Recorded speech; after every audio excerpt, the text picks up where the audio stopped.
혈장 치료제의 대표주자 GC 녹십자. 안녕하세요, 기분남입니다. 얼마 전 빠른 속도로 코로나 치료제를 신약 개발하고 있는 셀트리온에 대해서 알아보았는데요. 이번엔 치료 성분을 사람의 혈액에서 직접 추출해 혈장 분해 치료제를 만들고 있는 GC 녹십자에 대해 알아보겠습니다. GC 녹십자는 혈액제제, 즉 혈액을 이용한 약을 만드는 기업입니다. 적십자랑 간혹 헷갈리기도 하는데요. 적십자는 구호단체고 녹십자는 제약업체입니다. 녹십자라고 간단히 부르지만 녹십자는 사실 그룹인데요. 녹십자 홀딩스를 바탕으로 녹십자를 비롯한 여러 기업들이 뭉쳐 있어요. 그 중에서 이번 영상에서 중요하게 다뤄볼 기업은 제약회사인 녹십자와 진단시약 및 의료기기를 전문으로 제조하는 녹십자 MS, 세포치료제 연구개발을 하는 녹십자 랩셀, 전문의약품이나 건강기능식품을 제조 판매하는 녹십자 웰빙, 이렇게 총 4곳입니다. 그럼 이번 코로나19 치료제 개발대전에 도전장을 내민 녹십자 그룹의 무기가 뭔지 알아보도록 할까요? 챕터 1. 혈장 치료제란 셀트리온 영상에서 신약 개발 프로세스를 알아봤던 것 기억하시나요?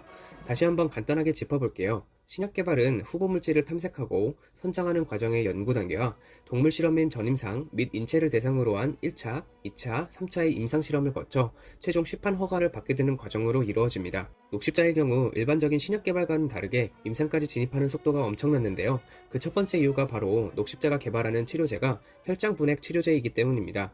혈장 분해 치료제는 코로나19 완치자의 혈액에 포함된 소량의 항체와 면역 글로불린을 농축해서 만듭니다.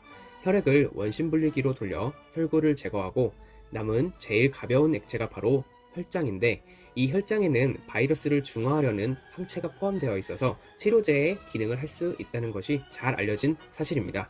녹십자는 이미 혈액제제 업계에 명실상부한 강자인 만큼 혈액에 대한 전반적인 이해도가 높고 이미 여러 혈액 기반 치료제를 개발한 적이 있기 때문에 이번에도 치료제를 빨리 개발할 수 있었던 것입니다. 챕터 2. 녹십자의 신약 개발 과정. 3월 9일 GC 녹십자가 코로나19 백신 및 치료제 개발에 착수했습니다. 질병관리본부 국제과제 지원으로 서브 유닛 방식을 통해 백신 후보 물질을 찾아냈다고 해요. 서브 유닛이란 바이러스 표면에 존재하는 단백질 중에서 후보 물질을 찾아내는 방식으로 유전자 제조합 기술을 이용해 대량 생산할 수 있고요. 바이러스나 세균을 약화시킨 약독화 백신과 달리 단백질을 사용하기 때문에 안전성이 더 높다고 하네요. 3월 23일에는 녹십자 MS가 진캐스트라는 곳과 합작으로 초민감도 코로나19 진단시약을 개발했습니다. 진캐스트와 녹십자 MS의 관계는 저번 편에 EDGC와 솔젠트처럼 제품 개발과 상업화 및 판매를 각각 맡아 제휴하는 관계라고 볼 수 있습니다. 3월 30일에는 녹십자 랩셀이 차세대 항암제를 코로나19 치료용으로 내놓았습니다. 인체 면역세포 중 NK세포는 감염세포를 직접 공격하고 다른 면역세포를 활성화하는데요. 이 NK세포를 이용해서 기존에는 항암제 형태로 개발하려고 했었던 것을 이번에는 코로나19 치료제로 내놓은 것입니다. NK세포 치료제에 ARMS라는 일종의 중화항체 역할을 하는 성분과 결합하여 만들었다고 하네요. 4월 2일에 녹십자가 개발하는 코로나19 치료제가 2020년 하반기에 상용화가 가능할 전망이라는 발표가 납니다. 제조 방법 자체가 기존의 녹십자가 개발하던 다른 혈액제제 치료제들과 크게 다르지 않아 개발 속도가 매우 빠른 것으로 보입니다. 4월 8일에는 녹십자 MS가 코로나19 진단 포트폴리오를 강화하는 작업에 착수했다는 발표가 났습니다. 분자 전문 개발 기업인 엠모니터와 업무 협약으로 동일 온도에서의 유전자를 증폭시키는 등온 증폭 기술과 바이러스를 눈으로 바로 확인 가능한 컬러메트릭 기술을 활용하여 바이러스의 유무를 시약의 색상 변화로 바로바로 파악 가능한 진단키트를 개발한다고 하네요. 5월 4일에는 녹십자의 혈장 치료제가 정부 지원으로 개발에 박차를 가하게 되었다는 소식이 들려왔습니다. 5월 13일에는 녹십자 웰빙의 라이넥이라는 태반 주사제가 코로나19 바이러스에 저항하는 효능을 갖고 있다는 사실을 확인했다는 발표가 났네요. 동물 실험 결과 인태반 가스 분해물 성분인 라이넥이 바이러스의 증식을 억제하는 효과가 있다고 합니다. 5월 18일 녹십자는 코로나19 치료제 GC5131A를 전면 무상 공급하겠다고 선언했습니다. 금전적 손해를 감수하고 공급하겠다는 발표는 매우 화제가 되었었죠. 7월 20일에 GC 녹십자가 세계 최대의 혈액제제 회사인 그리폴스에 북미 생산법인 GCBT와 미국 혈액원 사업부분 GCAM의 지분 약 5,520억 원 규모를 매각했습니다. 동시에 국내 혈액제제 생산시설을 2배 증설했다고 하네요. 또한 같은 날 녹십자의 코로나19 혈장 치료제가 임상시험용 제품 생산을 개시합니다. 7월 29일 GC 녹십자가 식약처에 임상 이상을 신청했다는 발표가 납니다. 임상 이상의 주 목적은 약물의 적정 용량을 설정하고 안전성, 유효성을 확인하기 위함이래요. 총 5개의 병원에서 60명을 대상으로 진행될 예정이었다고 합니다. 8월 4일 녹십자 MS가 코로나19 진단키트의 라인업을 강화했습니다.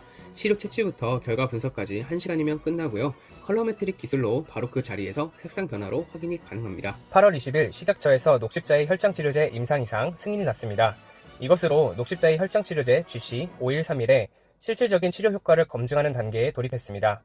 임상 이상이 성공적으로 끝나게 되면 안전성과 치료 효과 확대 검증을 위한 임상 3상으로 진입하게 됩니다. 챕터 3 혈장 치료제의 장단점. 녹십자가 개발하고 있는 혈장 분해 치료제는 어떤 장단점을 가지고 있을까요? 먼저 장점부터 알아볼게요. 첫 번째, 혈액, 즉 인체에서 유래한 물질로 개발하는 것이기 때문에 부작용이 적으면서 안전성이 확보됩니다. 실제로 2015년 메르스 사태 때도 회복기 환자 9명의 혈장을 채취해서 중증 메르스 환자 3명을 치료한 사례가 있었습니다. 두 번째, 인체의 유래 제품이기 때문에 임상 1상을 면제받아 임상 2상부터 진행할 수 있습니다. 즉, 개발 기간을 단축할 수 있다는 거죠. 세 번째, 완치자의 혈액으로부터 분해해 사용하기 때문에 원료값이 저렴하여 공정 개발에 드는 비용 부담을 덜 수 있습니다. 네 번째, 혈액제제의 출시는 추후 백신 성능 테스트에도 도움이 될 수 있습니다. 일반적으로 백신은 중화항체를 확인하는 정도로 개발이 되지만 실제 코로나가 걸리는지 여부를 확인하기 위해서는 백신이 개발된 후에 코로나에 걸리게 해야 합니다. 이와 같은 과정을 휴먼 챌린지 임상이라고 하는데 위 임상 과정을 통한 효능 확인이 가능해져 백신 성능 테스트가 가능해집니다. 그럼 단점은 어떤 것이 있을까요? 우선 대량 생산이 불가능합니다.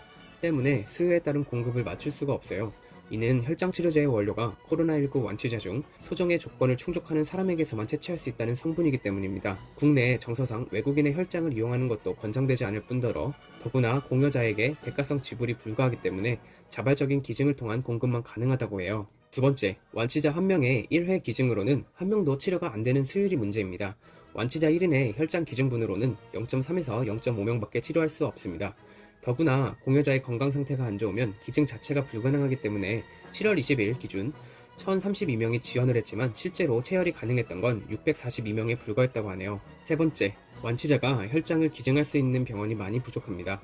국내에서 고려대 안산병원, 경북대병원, 계명대 동산병원, 대구 파티마병원 이렇게 4곳만 가능하다고 하네요. 빠른 개발 속도와 안정성 높은 치료 효능을 가진 치료제지만 대량 생산이 어렵고 수율이 낮은 치료제라는 단점이 있는 것이 혈장 치료제입니다. 혈장 치료제가 개발된다면 백신 개발을 위한 헬퍼 역할을 함과 코로나19에 대응하는 좋은 자원이 될 수 있을 것으로 기대됩니다.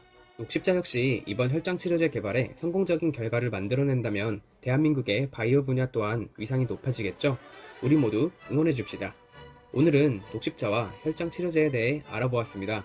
영상이 유익하셨으면 좋아요, 구독, 알람 설정 부탁드리고요. 기분남에서 설명해줬으면 하는 재밌는 주제가 있다면 댓글로 추천해주세요. 그럼 다음 영상에서 만나요.